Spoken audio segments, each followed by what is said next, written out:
Over here to begin another work week as the Ravens start the season 1-0, 13-7 victory over the Buffalo Bills. But if you were watching that, chances are you were not keeping an eye on the Orioles, who also had a pretty interesting Sunday afternoon. Chris Tillman working his way back in, and a series victory, another rare road series victory against the Detroit Tigers. This guy covers all things Tigers for the Detroit Free Press. You can follow his work out on Twitter as well at Anthony Fenech. That's Fenech. And we welcome him back onto the program. What's going on out in Motown there? The Tigers sort of unlikely back in this pennant race, but the Orioles playing better ball on the road than we thought, and certainly pitching better. Oh, absolutely. I mean, the Orioles just outpitched the Tigers this week, and that's, to me, what it comes down to. I think Tigers fans are a little bit nervous right now. Look, they're 7 games behind the Indians, and now they're 2 games behind the Orioles. And the Orioles are just one of those teams that continue to, I don't want to say sneak up on people, but they just don't go away. Yeah, they were first place most of the year. I don't know how they're sneaking up, but it feels like everybody continues to count them out, and including plenty of people around here. They're not even going to the games, and all they do is win. It's insane. It is. I mean, it's one of those things that I think that they get that mentality, and they really feed off Buck Showalter in that sense. They just got a lot of good baseball players in their team. I mean, you see Adam Jones leading off on Saturday with a solo home run, and then you got guys like Jonathan Scope who's having a pretty good year. But again, it just came down to the pitching, and they got some good pitching from Ubaldo Jimenez on Saturday, and then Chris Tillman comes out against Justin Verlander on Sunday, and that was a game the Tigers really needed. They really needed to get out of this series at home with a tie to kind of even up that second wild card spot, but they were unable to do it. And like I said, I was very impressed. And no, I don't think it is sneaking up on anybody, but they're just overlooked. I mean, everybody talks about the Red Sox and the Blue Jays, and even the Yankees are getting some press now. But the Orioles just keep plugging to it. Very impressive in this series. So the Tigers are, I don't want to say they're reeling, but they got 4 games against the Twins coming up here, and it would serve them well to win at least 3 of those games, because then they got the Indians after that. Certainly the one guy you circle when you're playing the Tigers is Cabrera, and you said the Orioles outpitched the Tigers. We haven't heard a lot of Orioles outpitching anyone this year, which is probably one of the reasons they're discounted as readily as they are, because we didn't think Jimenez had this in him, and certainly Tillman coming back 105 pitches deep, and a 3-day shutdown of Cabrera. That's how you beat the Tigers. Yeah, he was 0 for 9 in the series, and we don't really hear about Jimenez shutting down the Tigers at all either. I mean, coming to the game on Saturday, he had a 5.68 ERA and 20 starts against them, so that was a little bit surprising. But they really, not only Miguel Cabrera, they really shut down, especially Tillman did on Sunday. They really shut down the middle of the Tigers lineup, 1 for 17. Go right through the heart of the order. Miguel Cabrera, Victor Martinez, J.D. Martinez, Justin Upton. The only hit there was an Upton single in the 9th inning. So but really it starts with Cabrera, and it's one of those things where he might be putting too much pressure on himself here early in September. He's been hitting well before this series, but you can tell by some of his mannerisms after he struck out a couple times on Friday night that he's geeked to be back into a playoff race. Remember, the Tigers, who have been winning a lot in 2011, they were in last place last year. So you can see that he's, I don't want to say locked in, but he's focused at this time, and I think he might be pressing a little too hard to make something happen. Sunday's game, 8th inning, Tigers have 2 on in the bottom of the 8th, and really a chance to kind of to recapture some of that old late innings magic they've had, and then Cabrera grounds into a double play on the first or second pitch. So he's the Orioles neutralized him, and they were throwing him up too, and I think that was part of their strategy, and it worked to their benefit. Anthony Fenech covers all things Detroit Tigers for the Free Press. He was at the games this weekend at Comerica, and of course the Orioles on to Fenway, and then coming home this weekend against Tampa. And this plot thickens with teams like the Tigers having a lesser schedule. I want to go back to Saturday with you, Anthony, because the Jimenez start. First off, Jimenez has been their best pitcher the last couple of weeks. I almost feel like the Fonz, like tripping over myself, saying I was, but everybody was wrong about Jimenez, and he's been solid. But really, the story was them getting off to fireworks in the beginning of the game against Zimmerman. Zimmerman was the version of, I guess, what Tillman was on Sunday, which is sort of coming back. They sort of need him. They're in the pennant race. He has to be a part of it. He has to take the ball every fifth day because they don't have better options at this point. And, that was the real bad news. That's the dark cloud over Detroit over the weekend, right? Oh, yeah, definitely, because after Sunday's game, they said that Zimmerman isn't going to make his next start against the Twins on Thursday. He's going to throw a simulated game instead just to try to regain some of the sharpness on his pitches. It's not a good situation. I mean, he says he's not hurt. He came back from a month on the DL with a right neck strain, and then a month ago against the White Sox, he comes out and he the same thing happened after another month in the DL. So he's pretty much been out 2 months, and in between there's been 2 starts, and they've both been really, really bad. So there are some big red flags here on Jordan Zimmerman. He's always been a guy that comes out, like you said, takes the ball, but he's not going to be able to do that on Thursday. And then I just think it's a huge concern that you got a guy like that who you were counting on at the beginning of the season. Even going into this series against the Orioles, you're looking at it as this is the first time the Tigers have, Michael Vollmer, Justin Verlander, Jordan Zimmerman kind of pitching 1, 2, 3 in a few months. And this is kind of going to be what they would expect to get them into the playoffs. But now Zimmerman, I mean, if they're going to be skipping over him for guys like, Mike Pelfrey or Buck Farmer, that kind of shows the kind of confidence they have in him right now. And the Orioles ambushed him early. 3 home runs. Adam Jones led off the game, and then Chris Davis, Pedro Alvarez. So it was really a good counterpunch, I thought, from the Orioles after losing that first game on Friday night in the late innings on a Victor Martinez home run.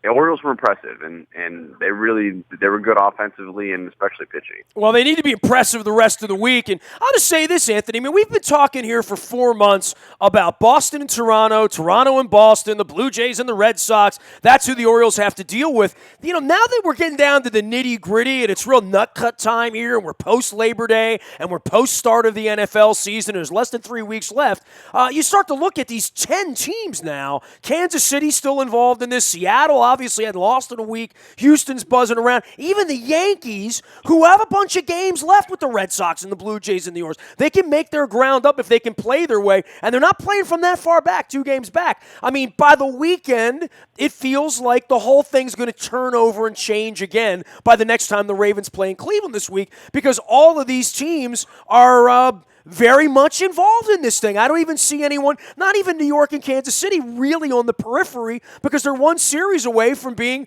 in the driver's seat for the wild card. Absolutely, and I think Major League Baseball again deserves some credit here with the wild card because what it's done. Like you mentioned, there's about 10 teams in this race. I mean, I think some of them are pretenders. I still think the Yankees are a bit of a pretender. I still think the Mariners are a bit of a pretender, but the Royals too. But at this point, 2 games out, you know what I mean? Those youngsters with the Yankees have a lot of confidence right now.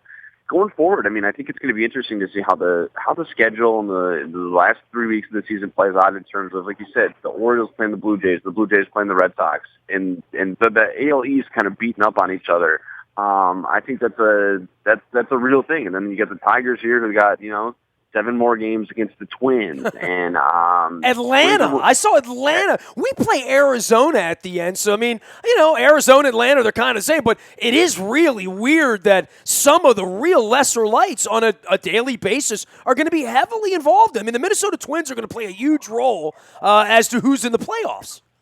Absolutely, and I don't know if you guys have the Diamondbacks coming to Baltimore, but the Tigers have to go to Atlanta, which is kind of a little bit. Look, I know the Braves are a bit of one of the worst teams in baseball, but that might be a bit of a trap series. End of the season, last series at Turner Field, and then on top of that, the Tigers are going to be playing without their designated hitter, Victor Martinez.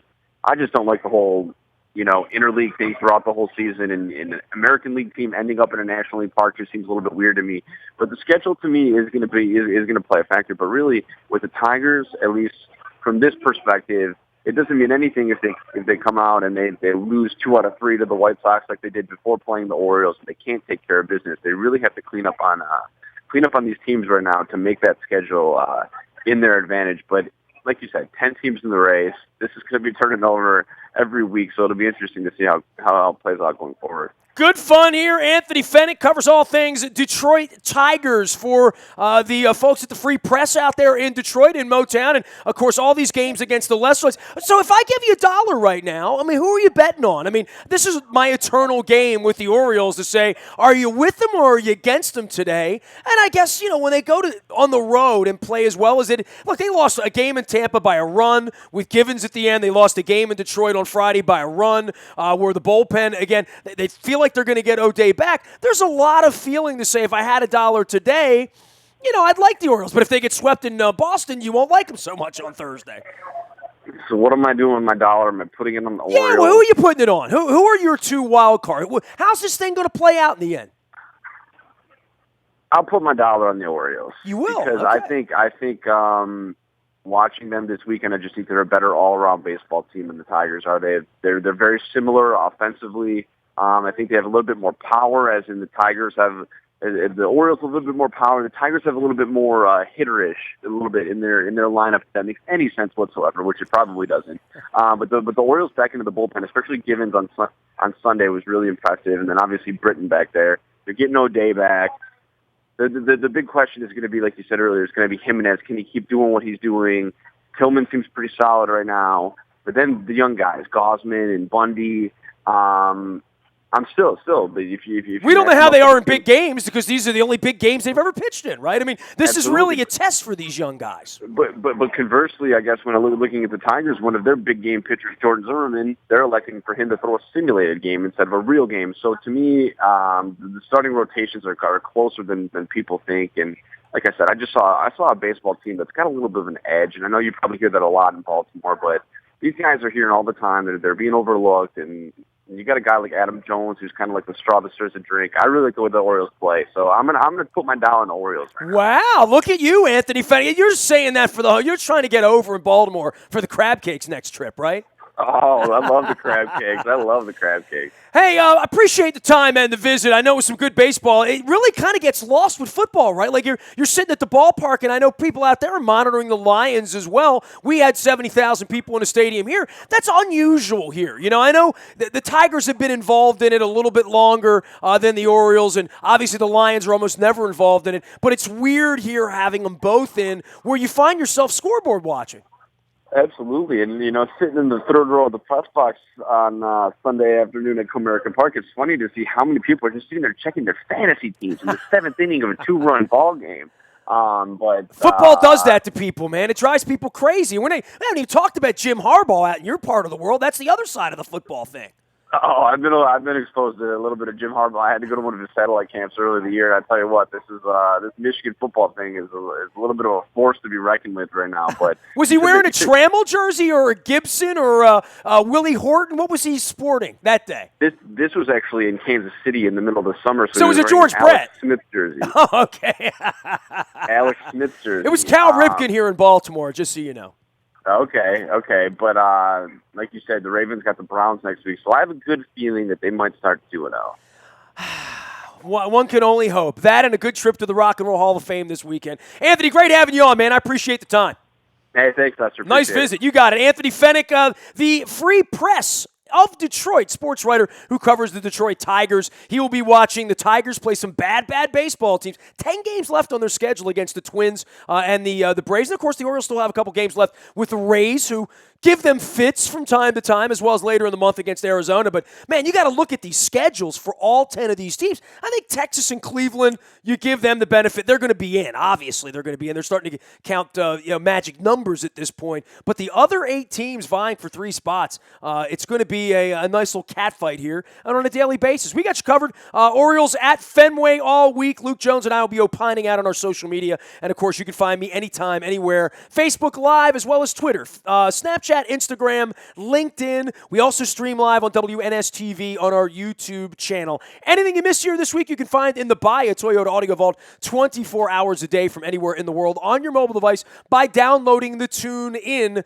radio app. Our morning newspaper hits your email inbox at 7 a.m. each and every morning, and that is powered up by Planet Fitness and PlanetFitness.com. Still $10 a month to get in great shape there. Last but not least, any breaking news, anything that happens with the Orioles roster, with the Ravens roster this week, injury reports, you get it all first on the WNST Tech Service That is brought to you by Coons Ford of Security Boulevard. Only breaking news. And, of course, Dennis will be here breaking the news on Thursday about the Jets and the Bills and about the Orioles and a little homecoming. I have a couple of blogs about Orioles attendance issues coming out this week. And we're also going to be welcoming Eric Weddle next Tuesday night to Adams Jeep in Aberdeen for a swabbing for the Bone Marrow Registry. And there goes my hero. We'll get to know Eric, who's a fantastic guy. I'm really, really looking forward to just rapping with Eric Weddle a little bit, who played a pretty nice game on Sunday in the win over the Buffalo Bills. Nasty at WNST.net reaches me anytime, anywhere. I prefer praise, but I accept all fair criticism. We are WNST.net, AM 1570, and WNST Towson, Baltimore, and we never stop talking Baltimore sports.